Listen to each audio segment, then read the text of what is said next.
The gentleman from Ohio is recognized for 1 minute. Mr. Speaker, my colleagues, I caught a little grief 5 weeks ago when we had the stimulus bill on the floor. You remember the 1,100-page bill that no one had time to read and that no one did read? And obviously the president didn't have time to read it either because in that bill was this one sentence that made it clear that someone knew that these AIG bonuses were about to be paid and they didn't want them stopped. And so somehow in the dark of night, this one sentence was added to the bill so that AIG would pay these bonuses to their executives. This language wasn't in the House bill. This language wasn't in the Senate bill. This language showed up in the dead of night, and no one got to see it. I'm wondering, where did the language come from? Who wrote it? Who asked the conferees to put it in the bill? What conferees on the part of the House agreed to this? I'm looking for somebody to put their hand up.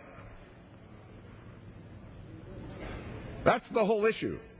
This political circus that's going on here today with this bill is not getting to the bottom of the questions of who knew what and when did they know it. Somebody was responsible to draw up this language. Someone brought it to the conferees. Someone brought it to the Democrat leadership who wrote this bill in secret and put this language in there. But we have no idea who it was. Secondly, the bill that's before us attempts to recoup 90% of these bonuses. Why 90%?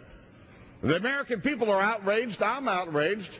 And we just voted down an opportunity to bring a bill to the floor from our freshman members that said, real simple, we ought to get 100% of this money back.